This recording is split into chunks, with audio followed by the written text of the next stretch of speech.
जय श्री राम। तो आज के इस वीडियो में हम आप सभी लोगों को सनातन धर्म की प्रसिद्ध पुस्तक श्रीमद् भागवत गीता के विषय में कुछ बताएंगे। तो चलिए शुरू करते हैं। सनातन परंपरा में गौ, गीता और गायत्री का अत्यधिक महत्व है। गीता के महात्म्य में उपनिषदों को गौ और गीता को उसका दुग्ध कहा गया है। महाभारत काल में भगवान श्री कृष्ण ने कुरुक्षेत्र की युद्ध भूमि में अर्जुन को जो उपदेश दिया था वह आज श्रीमद् भागवत गीता के नाम से प्रसिद्ध है।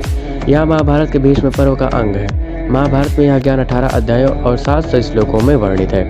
भीष्म पर्व के अध्याय 25 से 42 में वर्णित इस उपदेश को गीता, भागवत गीता या श्रीमद् भागवत गीता के नाम से जाना जाता है। श्रीमद् भागवत गीता भगवान का गाया हुआ वह ज्ञान है जो आज भी लोगों को सही दिशा दिखाता है।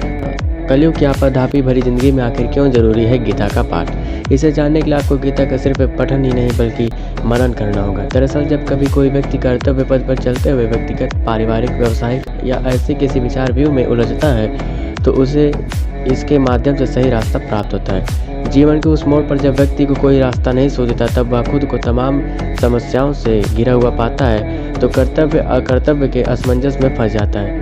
उस मुश्किल समय में श्रीमद् भागवत गीता उसका हाथ थामती और मार्गदर्शन करती है। श्रीमद् भागवत गीता, जिसे सम्मान से गीता उपनिषद भी कहा जाता है, भारतीय धर्म, दर्शन और अध्यात्म का सार है। जो वेद ज्ञान नहीं पा सकते, दर्शन और उपनिषद का स्वाध्याय नहीं कर सकते, भागवत गीता उनके लिए अतुल्य संबल है। सबसे बड़ी बात यह है कि भारत की सभी धार्मिक, दार्शनिक और आध्यात्मिक परंपराओं में सहज स्वीकार्य है। ऐसा इसलिए क्योंकि यह वेद से लेकर दर्शनों के सिद्धांतों और उपनिषद से पुराणों तक की कथावस्तु को अपने में समेटे हुए है। न इसका किसी मत से विरोध है और न किसी सिद्धांत से वैमनस्य से। अपने तार्किक सिद्धांतों और व्यवहारिक उपदेशों से गीता भारत से बाहर भी मान्य और सम्मानित है। तो चलिए श्रीमद् भागवत गीता के कुछ प्रमुख श्लोकों का वर्णन करते हैं।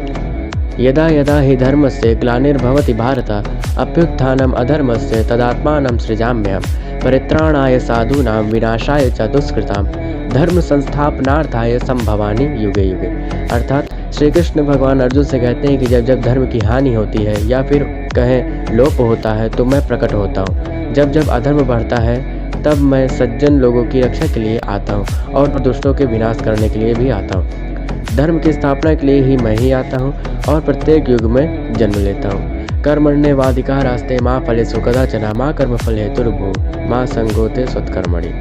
अर्थात भगवान श्री कृष्ण अर्जुन से कहते हैं कि तेरा कर्म करने में ही अधिकार है, उसके फल में कभी नहीं। इसलिए तुम कर्मों के फल पर ध्यान न देते हुए केवल अपने कर्म करते रहो। अर्थात कि तुम्हारे कार्य न करने के प्रति आसक्ति नहीं होनी चाहिए। यदि आपको हमारी यह वीडियो अच्छी लगे तो आप इसे ज़रूर देखें और भी लोगों तक इसे ज़रूर शेयर करें। जय श्री राम। ऐसे ही वीडियो को देखने के लिए आप हमसे ज़रूर जुड़े रहें। जय श्री राम।